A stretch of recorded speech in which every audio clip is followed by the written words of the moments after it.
Bonjour, donc ce petit tuto a pour objectif de commenter le chapitre 1 sur la TVA. On va parler dans ce tuto et ce chapitre des généralités concernant la TVA, des différents taux de TVA qui sont appliqués en France, et après on va parler de la territorialité de la TVA, c'est-à-dire que en fonction de où se passe l'opération, est-ce qu'il y a ou pas de la TVA. Donc on va commencer tout de suite par les généralités. Comme on l'a vu dans le premier thème sur l'introduction à la fiscalité en France, la TVA c'est la principale ressource financière de l'État. Je vous remonte un petit peu les recettes nettes fiscales de l'État pour 2019. Vous voyez que la TVA, sur un budget total de 273 milliards d'euros, la TVA représente 129 milliards d'euros. On a tendance à dire qu'en fait, la TVA, ça représente environ 50% des recettes fiscales de l'État. Vous voyez que c'est l'impôt, la taxe qui rapporte le plus d'argent à l'État. Alors, la TVA est donc un impôt indirect. Pourquoi on parle d'impôt indirect? Parce qu'en fait, la TVA, c'est pas l'État qui vous la réclame directement. Vous la payez dès que vous consommez un bien ou un service. C'est-à-dire, dès que vous achetez quelque chose, il y a toujours de la TVA sur ce que vous achetez. Dès que vous faites appel à un prestataire de service, c'est-à-dire un peintre, un artisan, un chauffeur de taxi ou autre, il y a aussi de la TVA que vous payez. Donc, vous ne la payez pas directement à l'État. Vous la payez à votre vendeur, c'est-à-dire à la personne qui réalise pour vous, qui vous vend un bien ou qui réalise pour vous un service. C'est pour ça qu'on parle d'impôt indirect, parce que ce n'est pas l'État qui la perçoit directement. Deuxièmement, elle est basée, la TVA, sur vos dépenses. C'est-à-dire que la TVA est un impôt qui est basé sur ce que vous consommez. C'est-à-dire que dès que vous consommez quelque chose, que ce soit l'achat d'un bien ou d'un service, il y a de la TVA. On verra qu'il y a quelques opérations sur lesquelles il n'y a pas de TVA, mais c'est très rare. La majorité des choses et des biens que l'on consomme sont soumis à TVA. Troisièmement, on parle d'un impôt injuste. Pourquoi? Parce qu'il n'est pas proportionnel à vos revenus. C'est-à-dire qu'il est proportionnel à ce que vous consommez, mais pas aux revenus que vous percevez. Et donc, ça veut dire que en pourcentage de votre revenu, il impacte plus les gens qui ont un faible revenu que les gens qui ont un fort revenu. Exemple tout bête, si vous gagnez 1000 euros 1500 euros, on va dire, par mois, eh bien, vous allez peut-être acheter tous les jours votre baguette de pain sur laquelle il y aura de la TVA. Mais si vous gagnez 15 000 euros par mois, vous n'allez pas acheter 10 fois plus de baguettes. Vous achèterez aussi une seule baguette de pain par jour. Donc, vous voyez que ce n'est pas proportionnel aux revenus, mais proportionnel aux dépenses. Et donc, en pourcentage de vos revenus, ça impacte plus les gens qui ont un bas revenu que les gens qui ont un fort revenu. C'est pour ça qu'on parle d'un impôt injuste. Il faut savoir que la TVA a été inventée par les Français en 1954 et qu'à l'époque, tous les pays de l'OCDE ont trouvé que c'était un impôt qui n'était pas, qui était un peu injuste, qui n'était pas vraiment un bon impôt. Malgré tout, depuis 1954, la majorité des pays de l'OCDE, c'est-à-dire des pays développés, ont appliqué les principes de la TVA qui ont été inventés par les Français en 1954. Voilà au niveau des principales généralités. Il faut savoir aussi que la TVA est un impôt qui est transparent pour les entreprises. C'est-à-dire que l'entreprise joue le rôle d'intermédiaire pour l'État en termes de TVA. C'est-à-dire que l'entreprise va facturer de la TVA au client, la collecter, mais cette TVA qu'elle a collectée, elle va la rendre après à l'État. La personne qui paye la TVA et pour qui c'est véritablement un coût, c'est le consommateur final. C'est-à-dire qu'en règle générale, ce sont les particuliers qui supportent la TVA et non les entreprises. Comme je vous l'ai dit, une entreprise collecte de la TVA sur ses ventes, c'est-à-dire que quand elle vous facture quelque chose, elle facture toujours avec de la TVA. Elle a droit aussi, quand elle fait des achats, l'entreprise, de déduire la TVA des achats qu'elle fait. Et en fait, ce qu'elle fait à la fin du mois, c'est qu'elle reverse à l'État la différence entre la TVA qu'elle a collectée sur ses ventes auprès de ses clients et la TVA qu'elle a payée, mais qu'elle a le droit de déduire de ses achats. Et elle reverse en fin de mois la TVA collectée moins la TVA déductible. C'est pour ça que pour une entreprise, la TVA est transparente. C'est ni un produit, ni une charge, puisque dans tous les cas, la différence entre celle qu'elle collecte et celle qu'elle déduit est reversé à l'État. Je vais essayer de vous expliquer ça par un petit exemple. Un exemple très simple. Je reprends le petit tableau. Donc vous avez une entreprise qui va réaliser une vente de 100 euros sans la TVA, avec un taux de TVA à 20%, qui est le taux général en France. C'est-à-dire qu'il y aura 20 euros de TVA. Conclusion, elle va encaisser 120 euros TTC. Cette entreprise, au cours du mois, elle a réalisé aussi un achat de 60 euros hors taxe, sur lequel elle va payer de la TVA au taux de 20% aussi, c'est-à-dire 60 fois 20%, ça représente 12 euros de TVA. Donc elle va réaliser un paiement de 72 euros auprès de son fournisseur. Alors, l'entreprise, elle a donc dégagé un excédent de trésorerie de 48 euros, puisqu'elle a encaissé auprès de son client 120 euros, mais elle a payé auprès de son fournisseur 72 euros. Donc elle a eu un gain de trésorerie de 48 euros. Toutefois, à la fin du mois, l'entreprise doit reverser à l'État la différence entre la TVA qu'elle a encaissée sur la vente à son client et la TVA qu'elle a payée sur l'achat qu'elle a fait auprès de son fournisseur. Et cette différence, elle doit être reversée à l'État. Ça veut dire qu'en fait, l'entreprise va rendre 8 euros à l'État. La différence entre 20 euros de TVA collectée moins les 12 euros de TVA déductible. Conclusion, son excédent de trésorerie n'est plus de 48 euros, puisque sur les 48 euros, elle doit maintenant diminuer le montant de la TVA qu'elle va rendre à l'État. Donc son excédent de trésorerie n'est plus que de 40 euros. Et vous voyez que ce 40 euros, en fait, ça correspond au bénéfice qu'elle a réalisé si on n'avait pas tenu compte de la TVA. C'est la différence entre le 100 euros, montant de la vente sans TVA, et 60 euros, montant de l'achat sans TVA. Donc on se rend bien compte ici qu'en prenant en compte ou pas la TVA, eh bien l'entreprise va faire le même excédent, un même excédent de 40 euros. C'est pour ça qu'en fait, la TVA est donc vraiment transparente pour l'entreprise. C'est pas elle qui supporte le coût ou le gain de TVA. C'est le consommateur final. Voilà comment donc on va calculer tous les mois la TVA qu'on va reverser à l'État. On va calculer donc, on va additionner toutes les TVA collectées que l'on aura réalisées sur nos ventes et prestations de services. On diminuera de toute la TVA déductible que l'on a réalisée sur nos achats. Et tous les mois, on fera TVA collectée moins TVA déductible et on reversera l'excédent entre la collectée et la déductible à l'État. C'est ce qu'on appelle la TVA à payer à l'État. Voilà, donc ça c'est important que vous reteniez que tous les mois l'entreprise fait une déclaration de TVA sur laquelle elle déclare sa TVA collectée, elle déclare sa TVA déductible et la différence entre les deux, c'est le montant qu'elle reverse à l'État. Alors, la TVA c'est quelque chose de complexe, vous avez vu, ça se réalise tous les mois, mais pour éviter la lourdeur administrative de la TVA, eh bien, il y a différents régimes d'imposition pour les entreprises afin de limiter un petit peu les démarches administratives. Alors on va commencer par le cas le plus classique, le régime réel normal. C'est celui qu'on verra nous le plus souvent, c'est celui où en fait les entreprises vont faire une déclaration de TVA tous les mois. Donc tous les mois, elles vont faire TVA collectée moins TVA déductible et elles reverseront la TVA à payer à l'État. Alors ce régime est obligatoire dès que vous avez un certain niveau de chiffre d'affaires. Si vous êtes vendeur de marchandises, c'est obligatoire si vous dépassez 818 000 euros de chiffre d'affaires par an. Et si vous êtes prestataire de services, eh bien, c'est obligatoire si vous dépassez 247 000 euros de chiffre d'affaires par an. Afin d'alléger, donc ça veut dire qu'au régime réel normal, excusez-moi, vous avez une déclaration mensuelle, c'est-à-dire que vous allez en faire 12 pour une année. Afin d'alléger les démarches administratives des sociétés qui ont une taille moins importante, eh bien, le régime réel a été divisé en deux, donc le normal, mais il y a aussi le régime réel simplifié. Lui vous demande de faire une seule déclaration dans l'année. Donc vous voyez, ça va limiter un petit peu les démarches administratives, puisque vous ne ferez qu'une seule déclaration dans l'année. Ce régime réel simplifié est proposé aux entreprises qui ont un chiffre d'affaires supérieur à 176 200 si ce sont des vendeurs de biens, mais inférieur à 818 000 euros.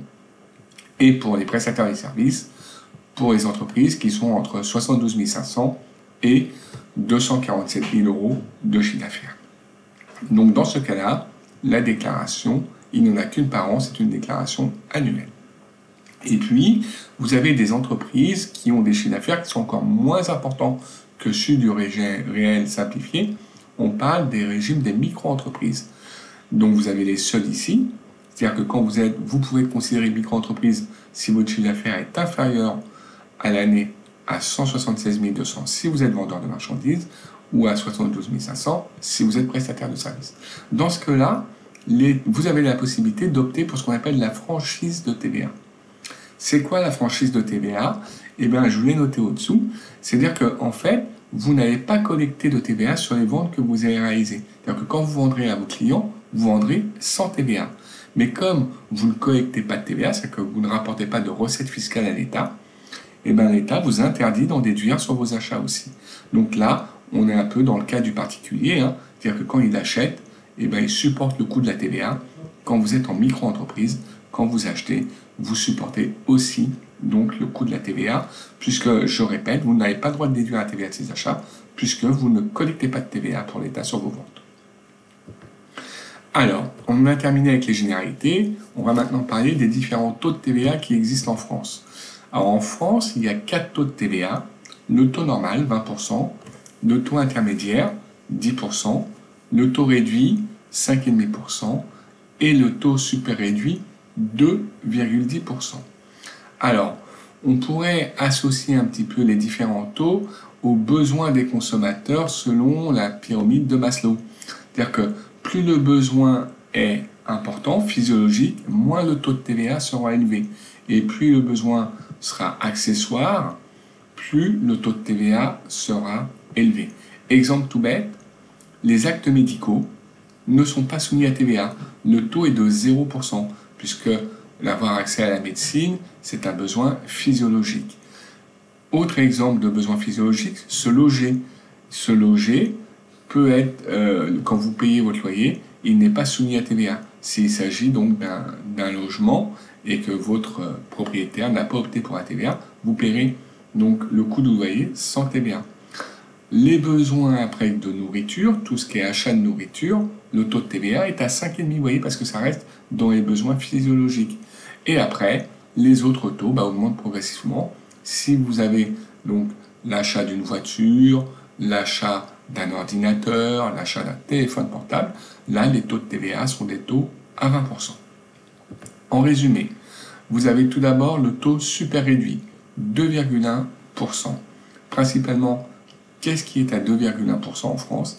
Les médicaments, lorsqu'ils sont remboursés par la sécurité sociale, et toute la presse quotidienne que vous pouvez acheter ou vous pouvez consulter sur Internet, elle est aussi à un taux de 2,1%.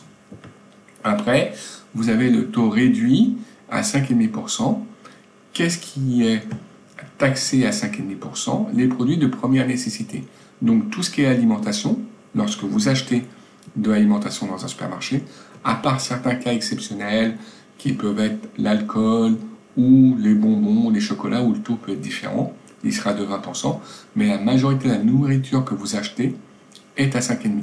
Pas celle que vous achetez au restaurant, hein, celle que vous achetez en supermarché ou chez le petit commerçant du coin.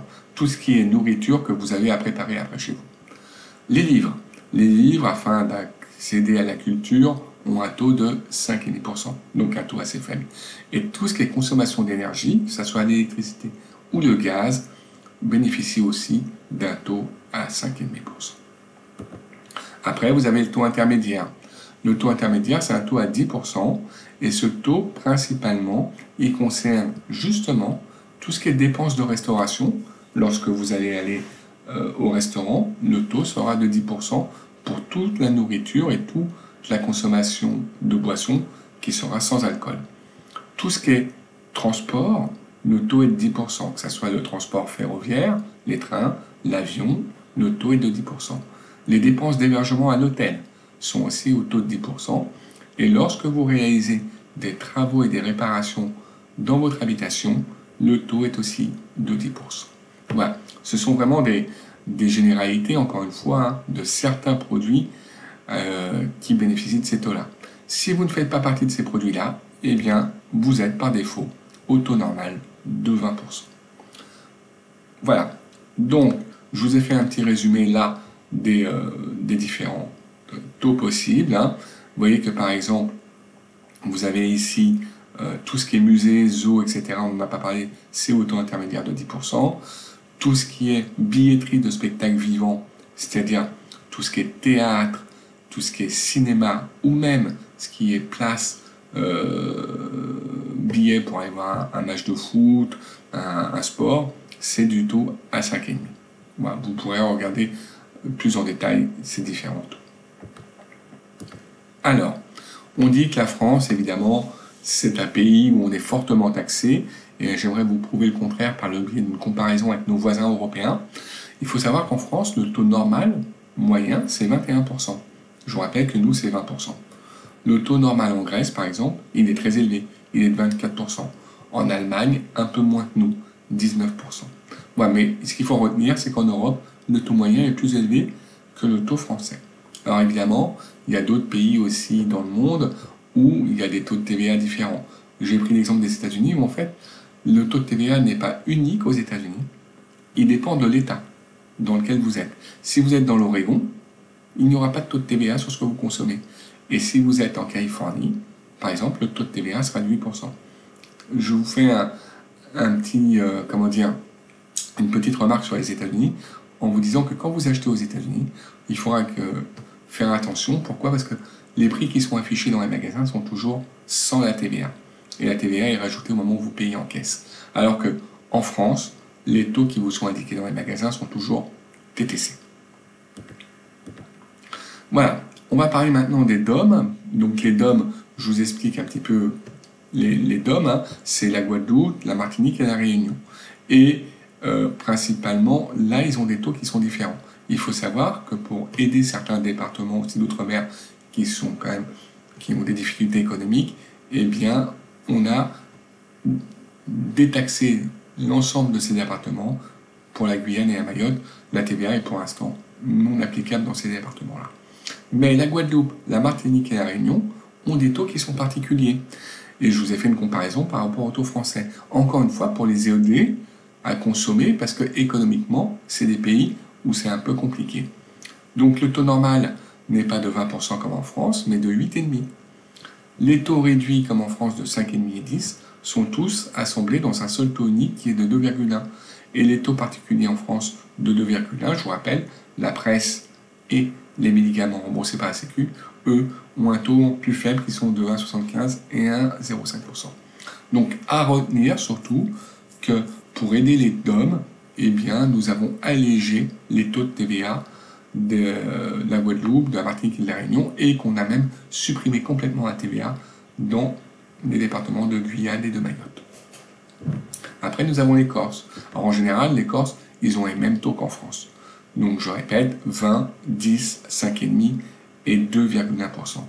Toutefois, eh bien, pour aider au développement économique de la Corse, eh bien, il y a certains biens sur lesquels on a appliqué un taux qui est vraiment spécifique aux Corses. Par exemple, la restauration, c'est 2,10. Je vous rappelle que quand vous allez manger au restaurant en France, le taux est de 10%. Là, pour aider un petit peu la restauration corse, eh bien, on a diminué le taux à 2,10. Ce qui permet soit de vendre un peu moins cher qu'en France, soit au restaurant corse de faire une marge plus importante. Identique pour l'hébergement. Nous aussi, on est à 10%, alors qu'en Corse, c'est 2,10%. Tout ce qui est produits pétroliers, c'est-à-dire consommation d'essence, nous en France c'est 20%, en Corse c'est 13%. Là c'est aussi pour compenser le fait que pour acheminer tout ce qui concerne le pétrole, l'essence, il y a un coût de transport qui est plus important en Corse que sur la métropole.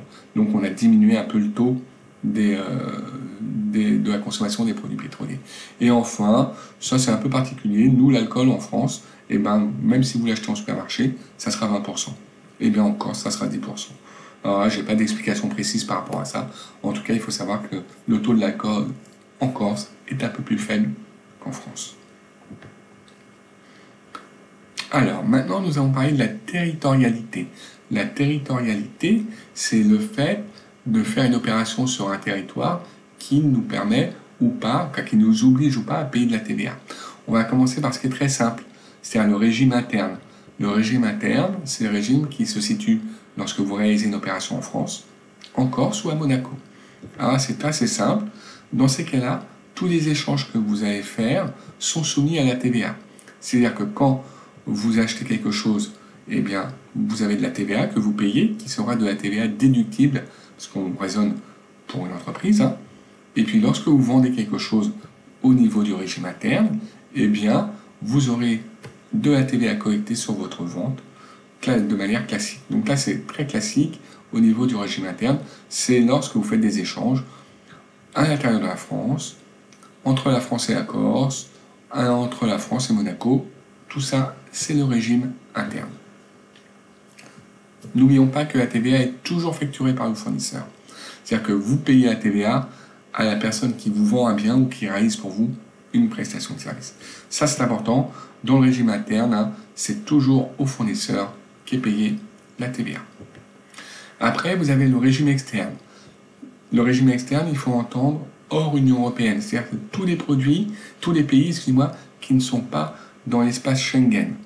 Donc, principalement, on appelle ça une exportation. Lorsque vous vendez un produit qui va sortir de l'Europe, c'est une exportation.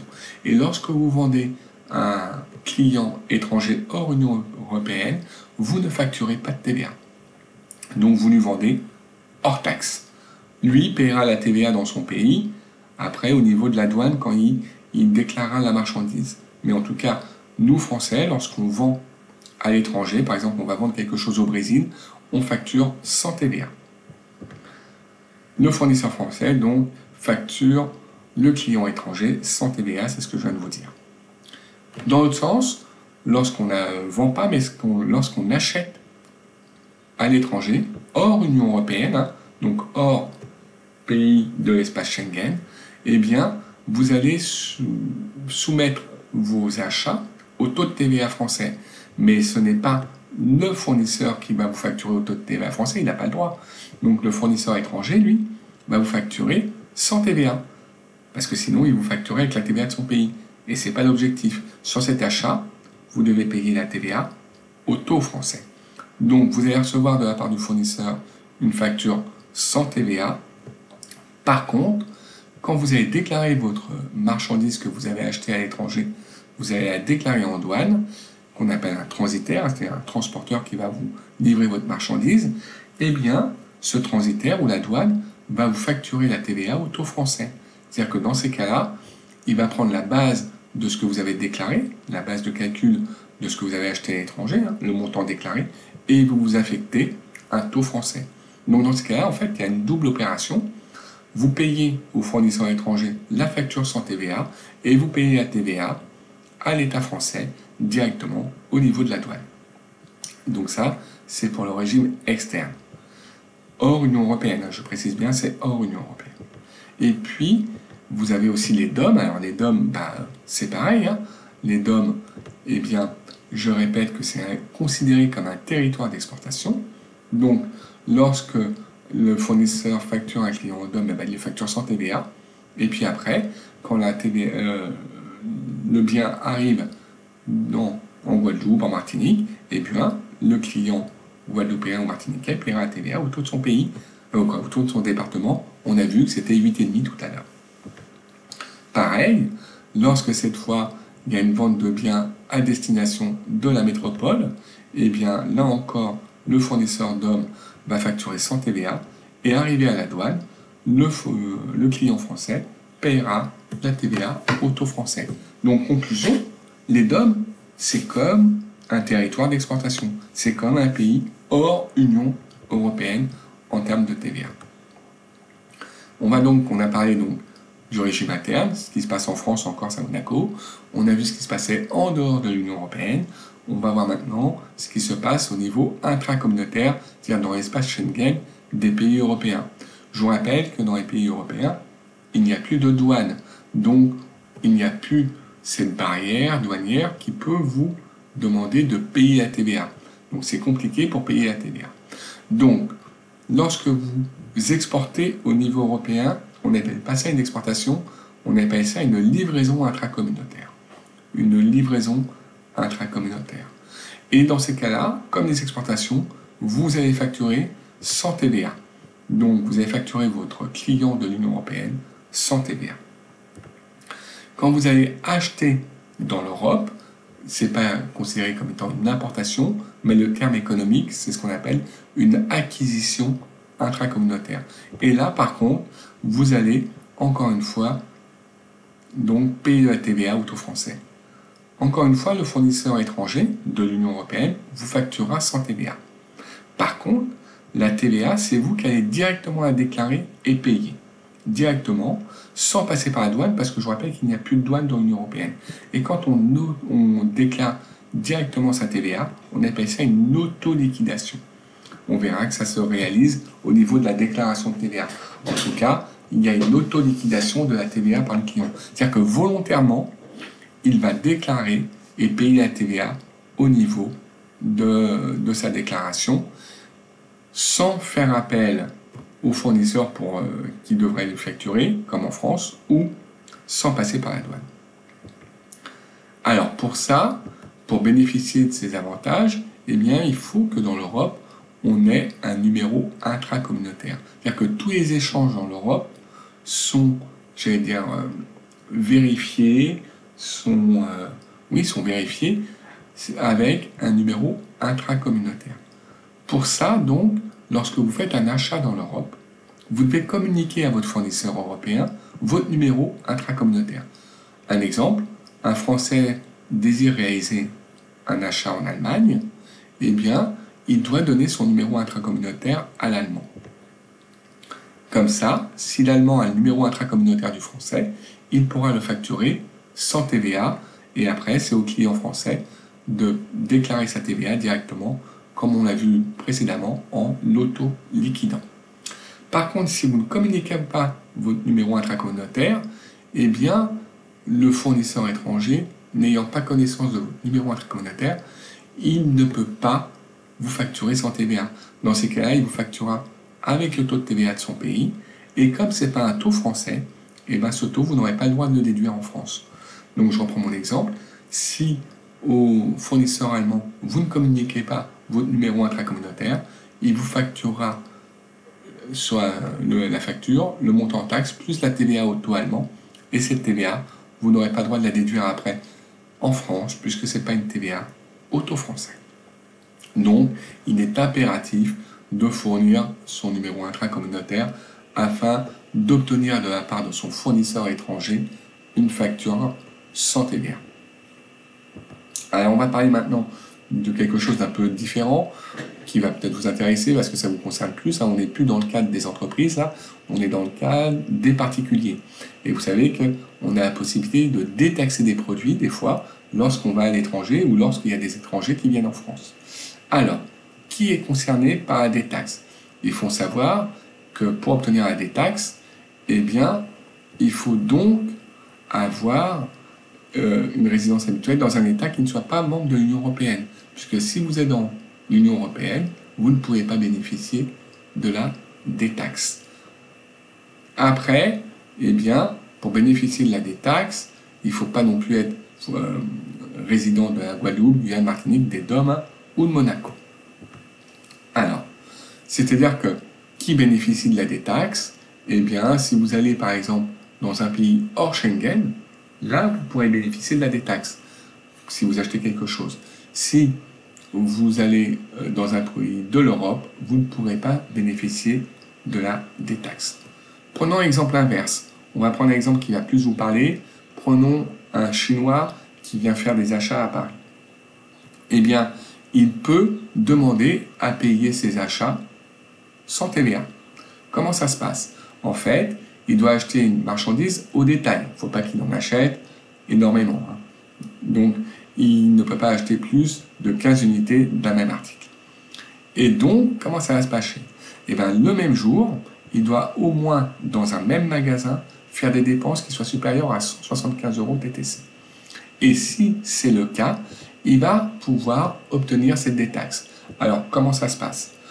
Il y a des magasins en France qui ont un service des détaxes. les magasins de produits de luxe, les grands magasins de Paris, Galeries Lafayette, Printemps, bénéficient directement d'un service de détaxe. C'est-à-dire que quand le touriste chinois vient en France, il va acheter un sac Chanel aux Galeries Lafayette, il va le payer hors taxe en allant au service de détaxe du magasin, en fournissant son passeport, en fournissant son billet d'avion, et dans ces cas-là, il obtiendra donc un prix hors taxe, il bénéficiera donc de l'exonération de la TVA. Après, il y a beaucoup de magasins qui n'ont pas de service de détaxe, parce que ça demande quand même une certaine organisation, et il y a beaucoup de magasins qui n'ont pas ça. Dans ces cas-là, eh bien, revenons sur l'exemple de notre client chinois, il va payer TTC, mais arrivé à l'aéroport, il pourra bénéficier au service de douane du remboursement de la TVA, c'est-à-dire qu'il ira dans un comptoir qu'on appelle un comptoir d'exportation, il fournira le bordereau que lui a remis le client, c'est-à-dire le ticket de caisse, en précisant que la vente est destinée à l'exportation, et derrière, eh bien, il pourra se faire rembourser la TVA par ce comptoir d'exportation qu'il y a dans tous les aéroports ou dans tous les ports maritimes français. Donc, en résumé, si vous achetez un bien en France et que vous êtes étranger hors Union européenne, eh bien, vous pouvez bénéficier d'une vente hors taxe de vos achats si le montant des achats est supérieur à 175 €. Donc c'est pour ça que c'est très intéressant pour les étrangers de venir acheter en France les produits de luxe parce qu'ils bénéficient donc d'une détaxe. Normalement, arrivé dans votre pays, vous devriez déclarer vos achats en douane pour payer la TVA au taux de votre pays. Voilà, normalement ça devrait être comme ça. Je vous parle rapidement du duty free. Ça vous est arrivé d'aller dans les aéroports et d'attendre après l'embarquement, et il y a des magasins de duty free. Alors, duty free, c'est la possibilité en fait aussi de payer des produits détaxés. Alors, qui peut en bénéficier? Premièrement, il faut que pour bénéficier du duty free, quand vous achetez quelque chose en duty free, vous donnez tout le temps votre carte d'embarquement. Pourquoi? Parce qu'on vérifie votre destination finale. C'est très important. Donc, ça veut dire qu'un Européen qui voyage à l'intérieur de l'Europe n'a pas accès, il a accès au duty free, mais il ne bénéficiera pas d'un prix détaxé. Parce que je vous répète que lorsque vous achetez en Europe, pour un particulier, il n'y a pas de détaxe de la TVA. Donc, conclusion, ce n'est pas intéressant d'aller en duty free si vous allez donc voyager à l'intérieur de l'Union européenne. Par contre, si votre destination va vers un pays qui n'est pas de l'Union européenne ou vers un territoire d'outre-mer, vous pourrez profiter des duty free. Et donc, c'est-à-dire que vous allez acheter un produit sans la TVA. Donc souvent, vous achetez l'alcool ou les cigarettes et vous bénéficiez donc de 20% de réduction parce que vous n'avez pas à payer la TVA. Et encore une fois, pour vérifier la destination finale de votre voyage, vous devez présenter votre carte d'embarquement. Ce qui explique pourquoi en duty free, eh bien, par exemple, à Roissy ou à Orly, il y a toujours, pour un même produit, deux prix d'affiché. Le prix pour les voyageurs de l'Union européenne et le prix pour les voyageurs hors espace Schengen. Hors espace Schengen. Donc, voilà, on en a fini avec ce chapitre. C'était un petit peu long. Je répète ce qu'on a vu dans ce chapitre. Donc, on a principalement travaillé sur les taux de TVA, les différents taux de TVA. On a après aussi vu comment la TVA était en fait un impôt qui est transparent pour les entreprises, mais qui est supporté par les particuliers. Et puis, en dernier temps, on a vu qu'en fonction de où se passait l'opération, du type d'opération qu'on faisait, en France, en Europe ou en dehors de l'Europe, et bien les régimes de TVA, le régime d'application de la TVA étaient différents. Très bien. Et bien écoutez, je vous remercie et je vous souhaite bon courage pour les exercices. Au revoir.